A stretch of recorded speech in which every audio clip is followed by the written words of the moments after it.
Once again, welcome back to KCS Classes. KCS Classesന്റെ മറ്റൊരു വീഡിയോയിലേക്ക് എല്ലാവർക്കും സ്വാഗതം. This is Kiran CS. Calicut University BCom BBA 4 semester exams 6th സെമസ്റ്ററിന് ശേഷം പെട്ടെന്ന് തന്നെ നമ്മൾ ഇപ്രാവശ്യം പ്രതീക്ഷിക്കുന്നുണ്ട്. കാരണം ഓൾറെഡി 6th സെമസ്റ്ററിന്റെ എക്സാം ഓൺലൈൻ രജിസ്ട്രേഷൻ വന്നു. അതിന്റെ കൂടെ തന്നെ 4th വിളിച്ചിരിക്കുകയാണ്. സോ ഇപ്രാവശ്യം നിങ്ങൾക്ക് നോക്കിയാൽ കാണാൻ സാധിക്കും സെമസ്റ്റർ എക്സാംസ് തമ്മിൽ അത്രത്തോളം ഗ്യാപ്പ് വരുന്നില്ല. സോ അതുകൊണ്ട് തന്നെ smart study videos BCom BBA 4 സെമസ്റ്ററിന്റെ നമ്മൾ ഇന്നു മുതൽ ആരംഭിക്കുകയാണ്. സോ 6th ഓൾറെഡി സ്റ്റാർട്ട് ചെയ്ത് കഴിഞ്ഞു. സോ അതിന്റെ കൂടെ തന്നെ നമ്മൾ 4th ആരംഭിക്കുകയാണ്. അതിന്റെ ഭാഗമായിട്ട് ഏറ്റവും കൂടുതൽ കുട്ടികളുടെ ഭാഗത്ത് നിന്ന് വന്നിട്ടുള്ള റിക്വസ്റ്റ് ആണ് നല്ലൊരു സ്റ്റഡി പ്ലാൻ വെച്ച് സ്റ്റാർട്ട് ചെയ്യാൻ. സോ ഇന്നത്തെ വീഡിയോയില് ബികോം 4 സെമസ്റ്റർ സ്റ്റുഡൻസിന്റെ 60 ഡേയ്സ് ബെസ്റ്റ് സ്റ്റഡി പ്ലാൻ ആണ് നമ്മൾ ഇൻക്ലൂഡ് ചെയ്തിട്ടുള്ളത്. വീഡിയോയിലോട്ട് പോണേക്കാൾ മുമ്പ് പറയാനുള്ളത്, നമ്മുടെ സ്ഥാപനം കാലിക്കറ്റ് യൂണിവേഴ്സിറ്റി ബികോം BBA എല്ലാ സെമസ്റ്ററിലെയും ക്ലാസ്സസ് പ്രൊവൈഡ് ചെയ്യുന്നുണ്ട്. ലൈവ് ക്ലാസ് ഗൂഗിൾ മീറ്റിലൂടെ പ്രൊവൈഡ് ചെയ്യുന്നു. വീഡിയോ ക്ലാസിന്റെ റെക്കോർഡും ആക്സസ് ചെയ്യാൻ സാധിക്കും. അതുകൊണ്ട് തന്നെ എപ്പോൾ വേണമെങ്കിലും പഠിച്ച് ഡൗട്ട് ഉള്ളത് ചോദിക്കാനുള്ള അവസരം ഉണ്ടെന്നുള്ളതാണ്. ഇതുവരെയുള്ള നമ്മുടെ റിസൾട്ട്സ് ഒക്കെ സൂപ്പർ റിസൾട്ട്സ് ആണ് കേട്ടോ. സോ നമ്മുടെ ക്ലാസ്സിൽ ജോയിൻ ചെയ്ത് പഠിച്ച് നല്ല മാർക്ക് മേടിക്കാൻ താല്പര്യമുള്ള കുട്ടികൾക്ക് ഡിസ്ക്രിപ്ഷൻ ബോക്സിലുള്ള എൻ്റെ വാട്സ്ആപ്പ് നമ്പറിൽ കോൺടാക്ട് ചെയ്യാം, ക്ലാസ്സസ് ആക്സസ് ചെയ്യാം. ഓക്കെ, സോ നമുക്ക് നേരെ വീഡിയോയിലോട്ട് പോകാം. അപ്പോൾ 4 സെമസ്റ്ററിൽ നമുക്ക് പഠിക്കാനുള്ള സബ്ജക്ട്സ് ആണ് 5 സബ്ജക്ട്സ് ആണ് നമുക്ക് പഠിക്കാനുള്ളത്. അതിൽ ആദ്യത്തെ സബ്ജക്ട് 3 തിയറി സബ്ജക്ട്സും 2 പ്രോബ്ലം സബ്ജക്ട്സ് ആണ് വരുന്നത്. അതിൽ എല്ലാവരും കേട്ടിട്ടുണ്ടായിരിക്കും, ഏറ്റവും കൂടുതൽ കുട്ടികൾക്ക് സപ്ലി കിട്ടി, പലരും 3 ഇയർ കോഴ്സ് കഴിഞ്ഞിട്ടും പാസ് ആകാണ്ട് നിൽക്കുന്ന ഒരു സബ്ജക്ട് എന്ന് പറയുന്നത് QT പേപ്പർ ആണ്. അതുപോലെ തന്നെ കോസ്റ്റ് അക്കൗണ്ടിങ്. തിയറി പേപ്പേഴ്സിലാണെങ്കിൽ ലോ ഉണ്ട്, കോർപ്പറേറ്റ് റെഗുലേഷൻസ്, ഒരുപാട് കുട്ടികൾക്ക് സപ്ലി കിട്ടാറുള്ള ഒരു സബ്ജക്റ്റ് ആണ്. അതുകൊണ്ട് തന്നെ സാധാരണ നിങ്ങൾ ഇടുന്ന എഫേർട്ടിനേക്കാൾ കൂടുതൽ ഈ പറയുന്ന പേപ്പേഴ്സിലോട്ട് ഇടണം എന്നുള്ളതാണ്. അപ്പോൾ ഫസ്റ്റ് സബ്ജക്ട് ഓൺട്രപ്രണർഷിപ്പ് ഡെവലപ്മെന്റ് ആണ്, തിയറി ആണ്. Then banking and insurance, then cost accounting ആണ് പിന്നത്തെ പേപ്പർ. പ്രോബ്ലം പേപ്പർ നമുക്ക് ഓരോ സെമസ്റ്ററിലും ഓരോ പ്രോബ്ലം പേപ്പർ അക്കൗണ്ടിങ്ങിന്റെ വരുന്നുണ്ട്. ഇപ്പോൾ തേർഡില് സെക്കൻഡ് സെമസ്റ്ററിൽ ഫിനാൻഷ്യൽ അക്കൗണ്ടിങ് ഉണ്ടായിരുന്നു, തേർഡിൽ കോർപ്പറേറ്റ് അക്കൗണ്ടിങ്, ഇവിടെ കോസ്റ്റ് അക്കൗണ്ടിങ് ആണ്. 5th നിങ്ങൾക്ക് മാനേജ്മെന്റ് അക്കൗണ്ടിങ് വരും. ദെൻ ലോ പേപ്പർ ആണ് corporate regulation, then quantitative techniques. So ഇതിലെ ഏറ്റവും കൂടുതൽ ഫോക്കസ് ചെയ്യേണ്ട 3 സബ്ജക്ട്സ് എന്ന് പറയുന്നത് ലാസ്റ്റ് ഈ 3 പ്രോബ്ലം പേപ്പർ ആയിട്ടുള്ള കോസ്റ്റ് അക്കൗണ്ടിങ്ങും QTയും, അതുപോലെ തന്നെ തിയറി പേപ്പേഴ്സിലെ കോർപ്പറേറ്റ് റെഗുലേഷൻസ്. ഇത് രണ്ടും തിയറി ആണ്, കുറച്ചും കൂടി കുഴപ്പമില്ലാത്തതാണ്, എന്നാലും ഒരുപാട് വായിക്കാനുണ്ട്. അപ്പോ ഞാൻ പറഞ്ഞു 60 ദിവസത്തെ 60 ഡേയ്സ് സ്റ്റഡി പ്ലാൻ ആണ് നമ്മൾ ഇപ്പോൾ ഉദ്ദേശിച്ചിട്ടുള്ളത്. അതിനുശേഷം ലഭിക്കുന്ന ദിവസങ്ങളൊക്കെ നിങ്ങൾ നല്ല രീതിയിൽ റിവിഷന് വേണ്ടിയിട്ട് മാറ്റിവെക്കുക. സോ ഈ ഒരു സെമസ്റ്ററിന്റെ പ്രത്യേകത നമുക്കറിയാം, മാർച്ച് കഴിഞ്ഞാൽ അവിടെ നമുക്ക് കോളേജ് ക്ലോസ് ചെയ്യാണ്. പിന്നെ അത് മാത്രമല്ല, ഏറ്റവും കൂടുതൽ കേരളത്തിലെ ആഘോഷങ്ങൾ നടക്കുന്നത് പൂരം പെരുന്നാൾ, ഇതൊക്കെ വരുന്ന ഒരു ടൈം പീരീഡ് ആണ്. അപ്പോൾ കുട്ടികളൊക്കെ ഇതിന്റെ പിന്നാലെ പോയി കഴിഞ്ഞാൽ ഈ ഒരു സെമസ്റ്റർ ആകെ കൊളാവും.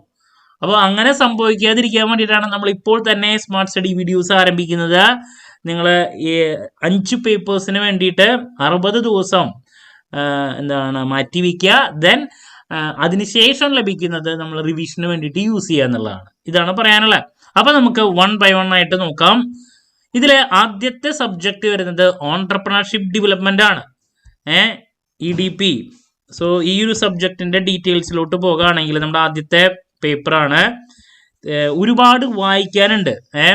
ഇപ്പോൾ സിലബസിന്റെ ഡീറ്റെയിൽസിലോട്ട് പോവുകയാണെങ്കിൽ നിങ്ങൾക്ക് കാണാൻ സാധിക്കും, ഓൺട്രപ്രണർഷിപ്പ് ഡെവലപ്മെന്റ് ആദ്യം ബേസിക് കൺസെപ്റ്റ്സ്, ഓൺട്രപ്രണറിനെ പറ്റിയിട്ടുള്ള ബേസിക് കാര്യങ്ങളൊക്കെ ഇൻക്ലൂഡ് ചെയ്തുള്ള ആദ്യത്തെ ഒരു മൊഡ്യൂള്. നമ്മൾ ഇനി ഡീറ്റെയിൽ ആയിട്ട് ഇത് ഡിസ്കസ് ചെയ്യും കേട്ടോ. പിന്നെ ഇൻസ്റ്റിറ്റ്യൂഷൻസിനെ പറ്റിയിട്ടുള്ള സെക്കൻഡ് മൊഡ്യൂള്, ദെൻ MSME പറ്റിയിട്ടുള്ള മൊഡ്യൂൾ നമ്പർ 3, മൊഡ്യൂൾ നമ്പർ 4 ഇവിടെ പുതിയ കുറെ കാര്യങ്ങൾ, അഡീഷണൽ ആയിട്ടുള്ള പ്രോജക്ട് ഐഡിയാസിനെ പറ്റിയുള്ള കാര്യങ്ങൾ, ഇതൊക്കെ ഇൻക്ലൂഡ് ചെയ്തിട്ടുള്ളതാണ് മൊഡ്യൂൾ നമ്പർ 4. പിന്നെ പ്രോജക്ട് റിപ്പോർട്ടിനെ പറ്റിയിട്ട്, ഒരു ബിസിനസിന്റെ പ്രോജക്ട് റിപ്പോർട്ടിനെ പറ്റിയുള്ളതാണ് മൊഡ്യൂൾ നമ്പർ 5. ഇങ്ങനെ 5 മൊഡ്യൂൾസ് ആണ് വരുന്നത്. വളരെ ഇമ്പോർട്ടൻ്റ് ആയിട്ടുള്ള ഒരു സബ്ജക്റ്റ് ആണ് ഓൺട്രപ്രണർഷിപ്പ് ഡെവലപ്മെന്റ്. അപ്പോൾ ഇതിന് വേണ്ടിയിട്ട് നമ്മുടെ ഈ സ്റ്റഡി പ്ലാനിൽ നമ്മളൊരു 10 ഡേയ്സ് ആണ് മാറ്റിവെക്കാൻ പറയുന്നത്. 10 ഡേയ്സ് 10 ദിവസം ഈ ഒരു സബ്ജക്റ്റിന് വേണ്ടിയിട്ട് മാറ്റി വെക്കുക. ഞാൻ എപ്പോഴും പറയുന്ന ഒരു കാര്യമാണ്, പഠിക്കാൻ പറയുമ്പോൾ 10 ദിവസം അടുപ്പിച്ച് ഒരു സബ്ജക്ട് പഠിക്കലല്ല. ഒരു സബ്ജക്ട് പഠിച്ചു കഴിഞ്ഞാൽ പിന്നെ മറ്റൊരു പേപ്പറിലോട്ട് കടക്കുക, ദെൻ പിന്നെ തിരിച്ച് ഈ ഒരു സബ്ജക്റ്റിലോട്ട് വരാൻ ആ ഒരു രീതിയിൽ വേണം പഠിക്കാൻ. ഓക്കെ, അപ്പൊ 10 ദിവസം പഠിക്കാൻ വേണ്ടിയിട്ടാണ്. അതിന് അഡീഷണൽ ആയിട്ട് നമുക്ക് ഇതിന് ശേഷം ലഭിക്കുന്നത് റിവിഷന് വേണ്ടിയിട്ട് യൂസ് ചെയ്യുകയും ചെയ്യുക എന്നുള്ളതാണ്. അപ്പൊ തിയറി പേപ്പർ ആയതുകൊണ്ട് തന്നെ ഈ ഒരു പേപ്പറിനെ നമ്മൾ 10 days ആണ് പറയുന്നത്. 10 days ഈസ് ഇനഫ്.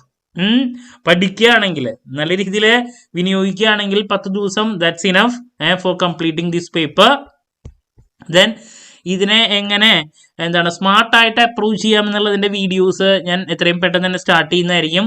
ഇമ്പോർട്ടൻറ്റ് ക്വസ്റ്റ്യൻസിന്റെ വീഡിയോയിലൊക്കെ ഞാൻ അത് മെൻഷൻ ചെയ്യുന്നതായിരിക്കും കേട്ടോ. അപ്പൊ ഇതാണ് ആദ്യം പറയാനുള്ളത്. ദെൻ രണ്ടാമത്തെ paper banking and insurance theory paper ആയതുകൊണ്ട് തന്നെ ഈ ഒരു പേപ്പറിൽ 2 സബ്ജക്റ്റുകളാണ്. ബാങ്കിങ്ങിനെ പറ്റിയുള്ള കാര്യങ്ങളും ഇൻഷുറൻസിനെ പറ്റിയുള്ള കാര്യങ്ങളും മിക്സ് ആണ്. എന്നാലും ബാങ്കിങ് ആണ് ഡോമിനേറ്റ് ചെയ്ത് നിൽക്കുന്നത്. നിങ്ങൾക്ക് കാണാം ഇൻട്രൊഡക്ഷൻ ടു ബാങ്കിങ്, ബാങ്കിങ്ങിന്റെ ബേസിക് കാര്യങ്ങൾ പറയുന്നു. അതിൽ സെൻട്രൽ ബാങ്ക്, അതിന്റെ ഫങ്ഷൻസ്, പിന്നെ കൊമേഴ്ഷ്യൽ ബാങ്ക്, ഇതിന്റെ കാര്യങ്ങളൊക്കെയാണ് എസ്ഐക്ക് ഏറ്റവും കൂടുതൽ മാർക്സ് വരുന്ന ഒരു മൊഡ്യൂളാണ് ഫസ്റ്റ് മൊഡ്യൂള്.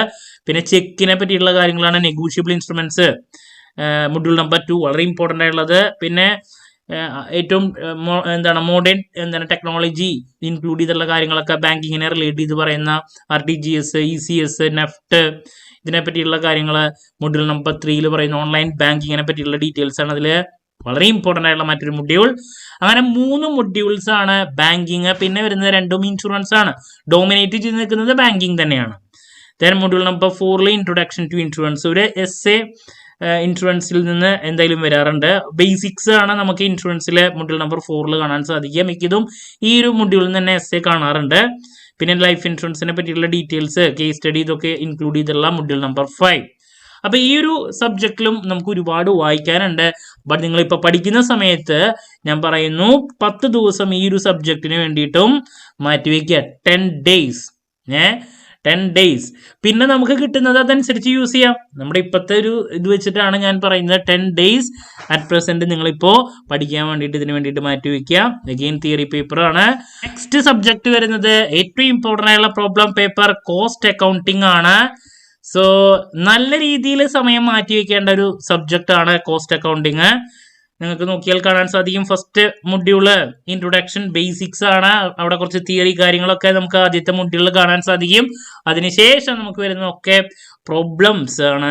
അതിലെ മെറ്റീരിയല് ആദ്യത്തെ പ്രോബ്ലം ഏരിയ എന്ന് പറയുന്നത് മെറ്റീരിയലാണ്. അതിൽ നിന്ന് നമുക്ക് എസ്എ, അതുപോലെ തന്നെ 2 marks 5 marks 3 പാർട്ടിലും ചോദ്യങ്ങൾ പ്രതീക്ഷിക്കാം. മെറ്റീരിയല്, ലേബർ, ഓവർഹെഡ്, അങ്ങനെ 3 ടോപ്പിക്സ് ആണ് ഓർഡറിൽ വരുന്നത്.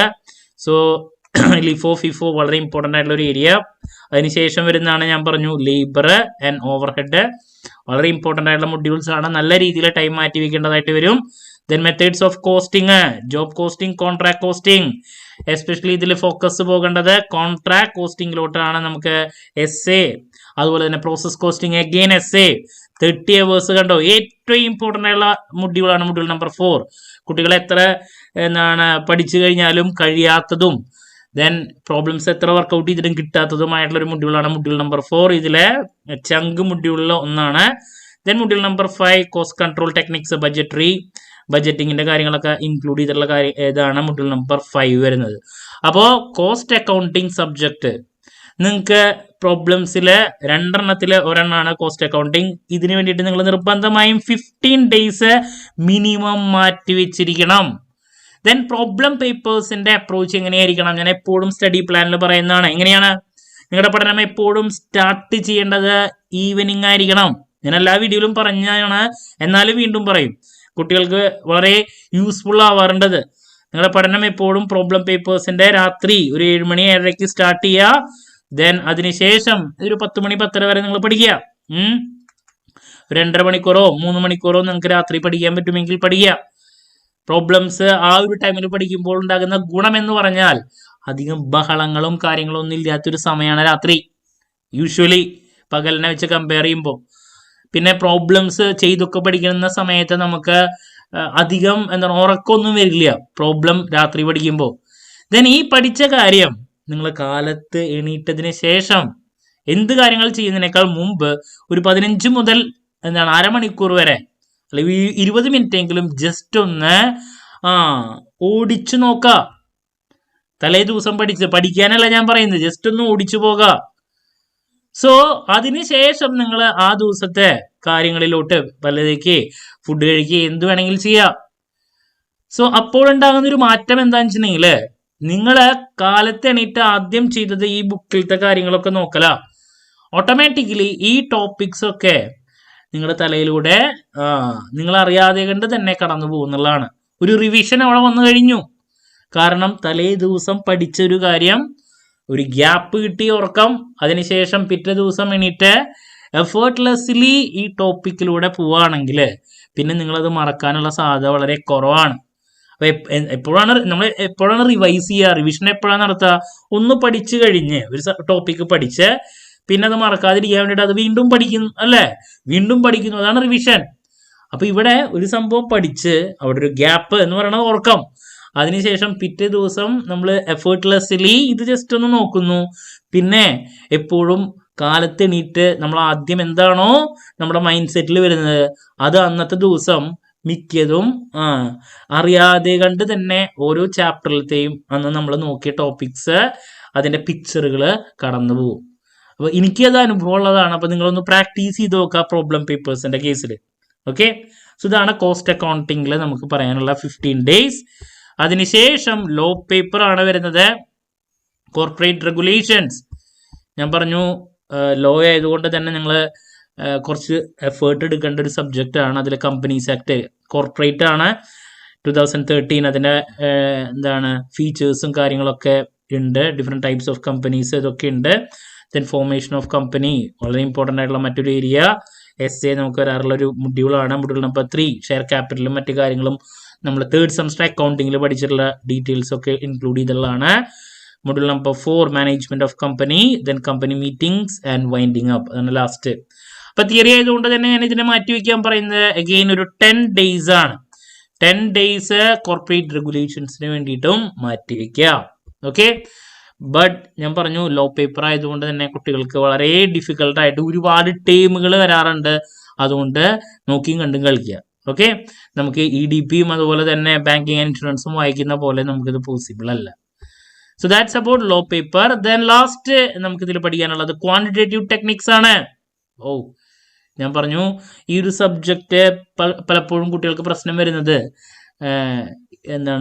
നമ്മൾ മാത്സ് അധികം പഠിച്ചിട്ടില്ല, മാത്സ് ബാക്ക്ഗ്രൗണ്ട് വളരെ കുറവാണ്. അതുകൊണ്ട് ന്യൂമറിക്കൽ സ്കില്ല് പഠിക്കുമ്പോൾ തന്നെ 3rd പല കുട്ടികൾക്കും അത് ടഫായിട്ട് വരാറുണ്ട്. അതിനേക്കാൾ കൂടുതൽ ബുദ്ധിമുട്ടായിട്ട് ഈ ഒരു സബ്ജക്റ്റ് ആണ് വരാറ്. കാരണം ആപ്റ്റിറ്റ്യൂഡ് ആണ് വരുന്നത്. ഓക്കെ, എസ്പെഷ്യലി പ്രോബിലിറ്റി ഒക്കെ +1 +2 കുട്ടികൾക്ക് മാത്സ് പഠിക്കുന്ന കുട്ടികൾക്കൊക്കെ പഠിക്കാനുള്ള ഒരു ടോപ്പിക്കാണ് പ്രോബിലിറ്റി. അതൊക്കെ നമുക്ക് ഇവിടെ വരുന്നുണ്ട്. അതുകൊണ്ട് തന്നെ ഏറ്റവും കൂടുതൽ ഈ ഒരു സെമസ്റ്ററിൽ നിങ്ങൾ എഫേർട്ട് ഇടേണ്ടത് ഈ ഒരു സബ്ജക്റ്റിലോട്ട് തന്നെയാണ്. സപ്ലി കിട്ടാണ്ടിരിക്കാൻ നോക്കുക. പഠിക്കുകയാണെങ്കിൽ ഹൈ സ്കോറിലോട്ട് എത്തിച്ചേരാൻ സാധിക്കും. സോ QT പേപ്പറിൽ ആദ്യം ഇൻട്രൊഡക്ഷൻ ആണ്, basic theory first module. Then അതിനുശേഷം തുടങ്ങായി correlation and regression, the most important area. നമ്മുടെ പിടിവള്ളി എന്ന് പറയുന്നത് ഈ ഒരു മൊഡ്യൂളാണ്. പിന്നെ അവിടെ തുടങ്ങായി പ്രോബിലിറ്റി. 2 മൊഡ്യൂള് നമുക്ക് പ്രോബിലിറ്റി ആണ് വരുന്നത്. Probability basics, addition, multiplication, conditional probability, പല തിയറംസ്, പിന്നെ തിയററ്റിക്കൽ ഡിസ്ട്രിബ്യൂഷൻ, അതിൽ ബൈനോമിയൽ, പോയിസോൺ, അതുപോലെ നോർമൽ ഡിസ്ട്രിബ്യൂഷൻ. ഈ 2 മൊഡ്യൂളാണ് കുട്ടികൾക്ക് പലപ്പോഴും പ്രശ്നം ഉണ്ടാക്കുന്നത്. പിന്നെ ലാസ്റ്റ് മൊഡ്യൂൾ വരുന്നത് ഡിസിഷൻ മേക്കിംഗ് ആപ്റ്റിറ്റ്യൂഡ് ആണ്, LPP, ലീനിയർ പ്രോഗ്രാമിങ്ങിനെ പറ്റിയിട്ടുള്ള കാര്യങ്ങൾ. സോ അഗെയിൻ ഈ ഒരു സബ്ജക്റ്റ് പ്രോബ്ലം ആയതുകൊണ്ട് തന്നെ 15 days ഈ ഒരു സബ്ജക്റ്റിന് വേണ്ടിയിട്ടും മാറ്റിവെക്കുക. സോ അങ്ങനെ ടോട്ടൽ ഞാൻ പറഞ്ഞു ഒരു 60 days സ്റ്റഡി പ്ലാൻ ആണ് നമ്മൾ ഉദ്ദേശിക്കുന്നതെന്ന് പറഞ്ഞു. 60 days 60 ദിവസത്തെ. അതില് തിയറി പേപ്പേഴ്സിന് 3 സബ്ജക്റ്റിന് 10 ദിവസം വെച്ചിട്ട് ടോട്ടല് നമ്മളൊരു 30യും ദെൻ 2 പ്രോബ്ലം പേപ്പേഴ്സിന് 15 days വെച്ചിട്ട് ഒരു 30യും, അങ്ങനെ ടോട്ടല് 60 days നമ്മൾ ഇപ്പോൾ അലോക്കേറ്റ് ചെയ്യണു. ദെൻ അതിനുശേഷം നമുക്ക് ലഭിക്കുന്ന ഏത് ദിവസങ്ങളും റിവിഷന് വേണ്ടിയിട്ട് യൂസ് ചെയ്യുക എന്നുള്ള റിവിഷൻ. ഓക്കെ, ഇതിൽ ഞാൻ പറഞ്ഞു ഇതിനേക്കാൾ മുമ്പ് എക്സാം നടന്നിട്ടുള്ള ദിവസങ്ങൾ എന്ന് പറയുന്നത് ഞാൻ കഴിഞ്ഞ വീഡിയോയിൽ മെൻഷൻ ചെയ്തിട്ടുണ്ടായിരുന്നു. 4th യൂഷ്വലി ഇപ്പോൾ കഴിഞ്ഞ വർഷത്തിനേക്കാൾ മുമ്പ് നടന്നിട്ടുള്ളത് മെയ് 15-ാം തീയതിയാണ്. കഴിഞ്ഞതിൻ്റെ മുമ്പത്തെ വർഷം 23-ല്. കഴിഞ്ഞ വർഷം ഇലക്ഷൻ ആയതുകൊണ്ട് അത് ജൂണിലേക്ക് മാറി. അപ്പോൾ മെയ് മാസത്തിലേക്കൊക്കെ ആണെങ്കിൽ ഇതിപ്പോൾ ജനുവരി കഴിഞ്ഞു, ജനുവരി കഴിയാനാണ് പോകുന്നത്. ഫെബ്രുവരിയിൽ നമുക്ക് വളരെ കുറച്ച് ദിവസങ്ങൾ. പിന്നെ ഞാൻ പറഞ്ഞു ഇതിൻ്റെ ഇടയിൽ നിങ്ങൾക്ക് ഒരുപാട് ആഘോഷങ്ങളും കാര്യങ്ങളും വരും. അപ്പോൾ അതൊക്കെ കട്ട് ഷോട്ട് ചെയ്തിട്ടാണ് നമ്മൾ ഏറ്റവും ഒരു 60 days എന്ന് പറയുന്നത്. അടുപ്പിച്ച് തന്നെ നമുക്കിത് കിട്ടില്ല ഈ 60 days എന്ന് പറയുന്നത്. ഇപ്പോൾ ജനുവരി 30 ജനുവരി ഇനിയിപ്പോൾ ഒരു 10 ദിവസം കിട്ടുന്നു. ഫെബ്രുവരിയിൽ നമുക്ക് വളരെ കുറച്ച് ദിവസങ്ങളാണ് വരുന്നത്.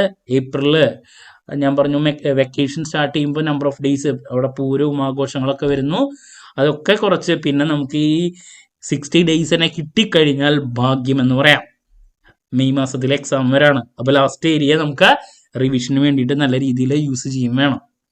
ദെൻ സ്റ്റുഡൻസിന് വേണ്ടിയുള്ള സപ്പോർട്ടിങ് വീഡിയോസ് നമ്മൾ ആരംഭിക്കും. അത് മാത്രമല്ല നമ്മൾ എക്സാം ഓറിയൻറ്റഡ് ആയിട്ടുള്ള ഓൺലൈൻ കോച്ചിങ് പ്രൊവൈഡ് ചെയ്യുന്നുണ്ടെന്ന് പറഞ്ഞു. നമ്മുടെ പ്രത്യേകത എന്ന് പറയുന്നത് കുറച്ച് ദിവസം കൊണ്ട് തന്നെ എൻറ്റയർ സബ്ജക്റ്റ് പഠിപ്പിച്ച് അവസാനിപ്പിച്ചിട്ടുള്ളതാണ്. ഈ പറയുന്ന QTയുടെയും അതുപോലെ തന്നെ കോസ്റ്റ് അക്കൗണ്ടിങ്ങിൻ്റെയും ലൈവ് എടുത്ത് കഴിഞ്ഞിട്ടുള്ളതാണ്. റെക്കോർഡ് ക്ലാസ്സസ് അവൈലബിൾ ആണ്. പ്രത്യേകത എന്ന് പറയുന്നത് 12 സെഷൻ കൊണ്ടൊക്കെ ഈ സബ്ജക്റ്റുകൾ എൻറ്റയർ നമ്മൾ എടുത്ത് അവസാനിപ്പിച്ചിട്ടുണ്ട്. അതുകൊണ്ട് തന്നെ നിങ്ങൾക്ക് കുറച്ച് സമയം കൊണ്ട് തന്നെ മൊത്തം സബ്ജക്റ്റ് പഠിച്ച് നല്ല മാർക്കിലോട്ട് എത്തിച്ചേരാൻ സാധിക്കും. അതാണ് നമ്മുടെ ക്ലാസ്സിൻ്റെ പ്രത്യേകത. സോ ക്ലാരിറ്റി കിട്ടിയെന്ന് പ്രതീക്ഷിക്കുന്നു. നിങ്ങൾ പഠിക്കുമ്പോൾ ശ്രദ്ധിക്കേണ്ട കാര്യങ്ങളൊക്കെയാണ് പറഞ്ഞത്. ഏതൊക്കെ സബ്ജക്റ്റിലോട്ട് കൂടുതൽ ഫോക്കസ് ചെയ്യണം ഇതൊക്കെ നമ്മൾ ഡിസ്കസ് ചെയ്തിട്ടുണ്ട്. ഇനി വരും ദിവസങ്ങളിൽ ഓരോ സബ്ജക്റ്റിൻ്റെയും നമ്മൾ ചെയ്യാൻ പോകുന്ന കാര്യങ്ങൾ ഇതൊക്കെ ഇമ്പോർട്ടൻറ്റ് ക്വസ്റ്റ്യൻസ് ഉണ്ടാവും. ഉറപ്പായും പ്രതീക്ഷിക്കുന്ന ഓരോ പാർട്ടുള്ള ചോദ്യങ്ങളുടെ ഡിസ്കഷൻ, MCQ ഡിസ്കഷൻ, SD സ്റ്റുഡൻസിന് വേണ്ടിയിട്ടുള്ളത്, last day examination tips, exam oriented live, ഇതൊക്കെ നമ്മുടെ ചാനലിലൂടെ നിങ്ങൾക്ക് എക്സ്പെക്ട് ചെയ്യാം കേട്ടോ. മറ്റൊരു വീഡിയോയുമായി വീണ്ടും കാണാമെന്നുള്ള പ്രതീക്ഷയോടെ നിർത്തുന്നു. This is Kiran CS signing off. Have a nice day. Thank U.